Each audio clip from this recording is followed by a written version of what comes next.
Човекот што сакаше да го фати Господ. Си живеел еден човек кој бил многу сиромашен и си имал големо семејство. Недалеку од неговото село имаше еден пат и луѓето велеа дека некогаш тука поминувал и Господ со својата небеска свита.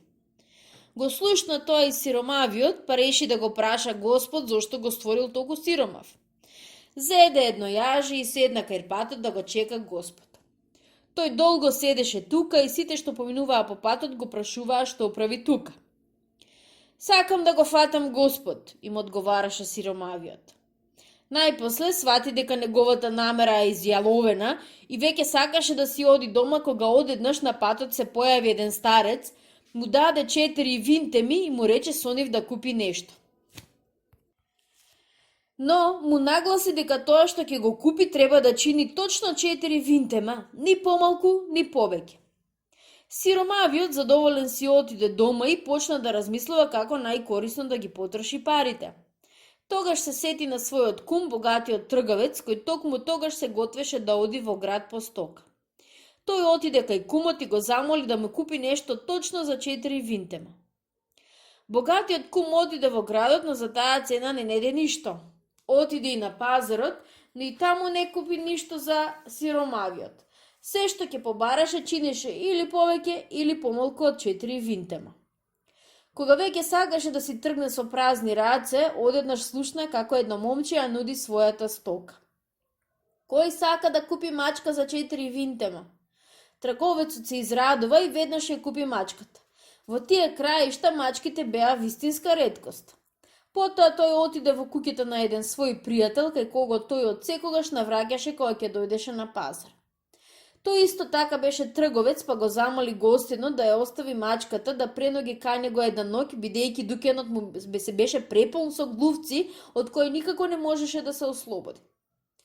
Утредента, кога го отворија дукенот, имаа што да видат. На мрвтите глувци не им се знаеше бројот. Тогаш домакинот почна да го убедува пријателот да му ја продаде мачката, за тој што му нудеше многу пари. Но овој не се согласи, бидејќи мачката ја купил за својот сиромашен кум, кој го замолил да му купи нешто точно за 4 винтема.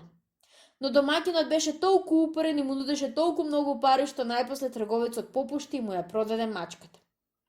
Кога се врати дома, тој просто не можеше да се оддели од толку многу пари и реши да го излаже својот сиромав кум, му даде едно парче басма и му рече дека тоа чини 4 винтеми. Сиромавиот задоволен си отиде дома и ја даде басмата на жена си, а таа реши од неа да им сошие кошулчиња на децата. Богатиот дукјанџија, поради злото што го стори, веднаш се разболе кога сиромавиот ја напишне неговата куќа со парчето басма.